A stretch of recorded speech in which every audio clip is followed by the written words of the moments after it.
जय हिंद दोस्तों, मैं हूं जितेंद्र दीक्षित। 4 PM महाराष्ट्र में आपका स्वागत है। दोस्तों, बीजेपी के सांसद बृजभूषण शरण सिंह को कल एक बड़ा झटका लगा। उनकी सारी हेकड़ी बाहर आ गई। दावा कर रहे थे ना कि दबदबा कायम है, दबदबा बना हुआ है, तो पूरा दबदबा ही दब गया, उसकी हवा निकल गई।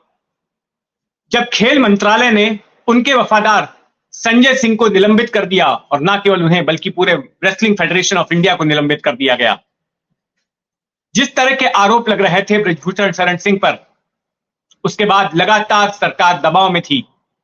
खिलाड़ी अपना अवार्ड वापस कर रहे थे और खुलकर अपनी बात रख रहे थे, और कहीं ना कहीं सरकार को लगा कि जिस तरह से पूरा मामला विकट होते जा रहा है, उसके लिए परेशानी का सबब बन सकता है। लोकसभा चुनाव बस अब 4-5 महीने के भीतर ही होने वाले हैं, और जो संदेश इस पूरे मामले से निकलकर जा रहा था, वो सरकार के लिए ठीक नहीं था। तो ये बड़ा झटका माना जा रहा है बीजेपी के इन दबंग सांसद के लिए, जो कैसरगंज से आते हैं। अब इन्हीं बृजभूषण शरण सिंह का एक किस्सा मुझे याद आया है, जो कि महाराष्ट्र से जुड़ा हुआ है। आज इनका खेल खराब हुआ, लेकिन कभी इन्होंने महाराष्ट्र के राजनेता राज ठाकरे का खेल खराब किया था। यह पिछले साल की बात है। दरअसल हुआ यह था कि राज ठाकरे आने वाले थे अयोध्या रामलला के दर्शन करने के लिए, लेकिन इन्होंने धमकी दे दी कि राज ठाकरे को अयोध्या में कदम नहीं रखने देंगे तब तक जब तक कि वो उत्तर भारतीयों के खिलाफ हुई हिंसा को लेकर माफी नहीं मांगते। और इसके बाद राज ठाकरे ने आना टाल दिया। पूरा मामला क्या है, थोड़ा संक्षेप में आपको बताता हूं। देखिए, साल 2005 में राज ठाकरे शिवसेना से अलग हो गए, और फिर उन्होंने अपनी अलग पार्टी बनाई, महाराष्ट्र नवनिर्माण सेना, MNS। और इस पार्टी के लिए उन्होंने विचारधारा चुनी मराठी माणूस की, मराठी लोगों की। ये वही विचारधारा थी जो कि इनके चाचा दिवंगत शिवसेना प्रमुख बाला साहब ठाकरे ने 60 के दशक में शिवसेना स्थापित करते वक्त अपनाई थी। मराठी माणूस का हित, मराठी माणूस के लिए नौकरियां, और तब शिवसेना की ओर से टारगेट किया जा रहा था दक्षिण भारतीयों को। तो जब राज ठाकरे ने MNS बनाई, तो राज ठाकरे ने भी मराठी का मुद्दा ही उठाया और टारगेट किया इस बार उत्तर भारतीयों को। ऐसे उत्तर भारतीयों को जो कि छोटा मोटा व्यवसाय चलाते थे, मजदूरी वगैरह करते थे, टैक्सियां वगैरह चलाते थे, तो उनको MNS के कार्यकर्ताओं ने निशाना बनाना शुरू किया।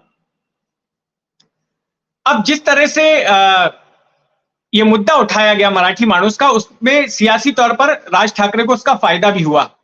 शुरुआत में 2009 में पहली बार MNS ने विधानसभा के चुनाव लड़े, और उसमें MNS को 13 सीटें हासिल हुई। महाराष्ट्र में 288 विधानसभा की सीटें हैं, उनमें से 13 सीटें जीती। आप कहेंगे कि ये 13 आंकड़ा कोई ज्यादा बड़ा नहीं है, लेकिन गौर कीजिए कि राज ठाकरे की पार्टी का पहला चुनाव था जो राज ठाकरे ने शिवसेना से अलग होकर लड़ा था। नंबर 1। नंबर 2, भले ही उन्होंने 13 सीटों पर जीत हासिल की थी, लेकिन कई सीटों पर शिवसेना को हराने का काम उनके उम्मीदवारों ने किया था। जो मराठी वोट थे वो राज ठाकरे के आने के बाद बट गए थे, और जो मोमेंटम उस वक्त बना था, जो हवा उस वक्त चली थी, तो यह कहा जाने लगा कि अब शिवसेना के सामने अस्तित्व का सवाल खड़ा हो गया है। आने वाले वक्त में MNS शिवसेना को कुचल देगी, और असली शिवसेना जो है राज ठाकरे वाली MNS की होगी। लेकिन 2014 में ही हवा निकल गई। जिस तरह से बाला साहब ठाकरे ने मराठी का मुद्दा अपनाया था, और उसके बाद उन्होंने महसूस किया कि जो मराठीवाद है ये मुंबई और ठाणे से बाहर नहीं चल रहा है। अगर पार्टी को विस्तार देना है तो बड़ा मुद्दा उठाया जाना चाहिए, तो इसलिए उन्होंने हिंदुत्व अपना लिया था। लेकिन 2014 में भी राज ठाकरे ने मराठी का मुद्दा लेकर ही चुनाव लड़ा। सिर्फ 1 सीट मिली उनको, 13 से 1 पे आ गए। फिर 2019 में भी मराठी का मुद्दा लेकर चुनाव लड़ा, फिर से 1 सीट मिली। 1 सीट से आगे नहीं बढ़ रहे थे, तो फिर राज ठाकरे ने भी आत्ममंथन किया, इंट्रोस्पेक्शन किया, और उन्हें भी लगा कि पार्टी को चलाने के लिए कोई दूसरा मुद्दा चाहिए। मराठी का मुद्दा चल नहीं रहा है।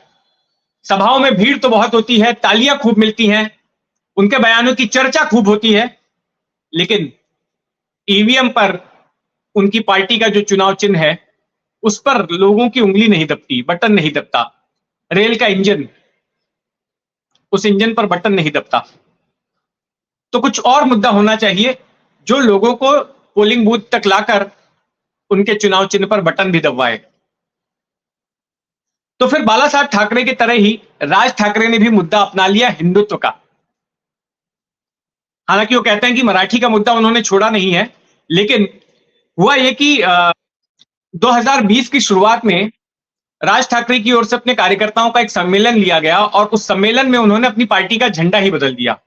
जो 4 रंगों वाला एमएनएस का झंडा था उसको बदलकर उन्होंने भगवा ध्वज अपना लिया और कहा कि यही, जब पार्टी की स्थापना हो रही थी तो यही झंडा उनके दिल में था, और कहा कि हिंदुत्व तो मेरे डीएनए में है। यही राज ठाकरे पहले कहते थे कि मेरा धर्म महाराष्ट्र धर्म के अलावा और कोई धर्म नहीं है। फिर इन्होंने हिंदुत्व की बात करनी शुरू की। अब जब आप अपने आप को हिंदुत्ववादी नेता के तौर पर पेश कर रहे हैं तो कुछ उस छवि को मजबूत करने के लिए कुछ बातें भी करनी होंगी, कोई रणनीति भी बनानी होगी। तो एक रणनीति के तहत उनके कार्यकर्ताओं ने उनको हिंदू जननायक बोलना शुरू कर दिया। बैनर पोस्टर लगाए जाने लगे और सभाओं में उनको इसी तरह से संबोधित किया जाने लगा। जैसे बाला साहब ठाकरे को हिंदू हृदय सम्राट कहते हैं, उसी तरह से राज ठाकरे को उनके कार्यकर्ता हिंदू जननायक कहने लगे।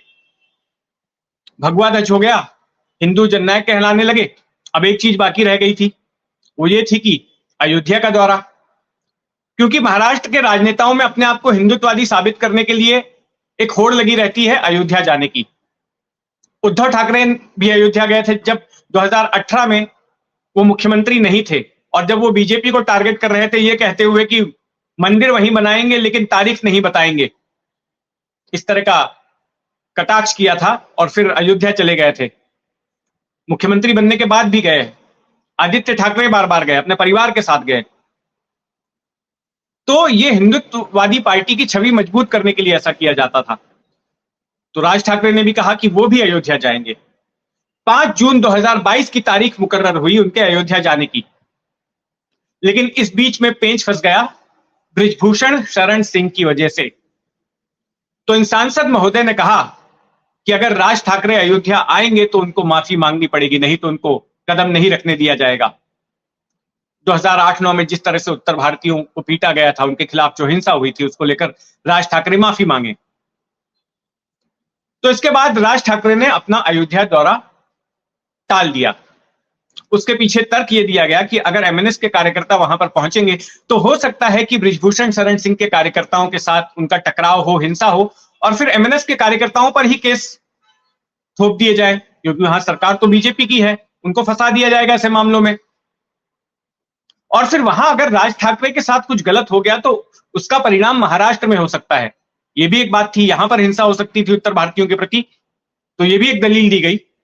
और इसकी वजह से फिर राज ठाकरे ने वो दौरा टाल दिया। लेकिन कहानी यहीं खत्म नहीं हुई। उसके बाद इसी साल की शुरुआत में बृजभूषण शरण सिंह एक कुश्ती की स्पर्धा के लिए महाराष्ट्र में आए, पुणे में। तब यह माना जाने लगा कि अब एमएनएस के कार्यकर्ता बदला लेंगे, उनके खिलाफ विरोध प्रदर्शन करेंगे, उनको भगाएंगे यहां से।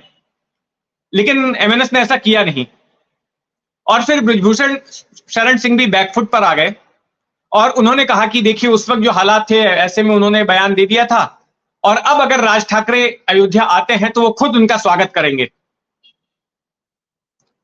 तो ये बात फिर इस तरह से बृजभूषण शरण सिंह ने कह दी। तो कुल मिलाकर लेकिन जो मोमेंटम बन रहा था राज ठाकरे की पार्टी का अयोध्या को लेकर, अयोध्या जाने का जो दौरा था, वो इनकी वजह से एक बार कैंसिल हो चुका है। तो ये कहानी थी बृजभूषण शरण सिंह की। महाराष्ट्र के सियासी किस्सों के लिए, इसी तरह की दिलचस्प कहानियों के लिए जुड़े रहें 4 PM महाराष्ट्र के साथ में। और ये कहानी आपको कैसी लगी कमेंट बॉक्स में जरूर लिखिएगा। जय हिंद।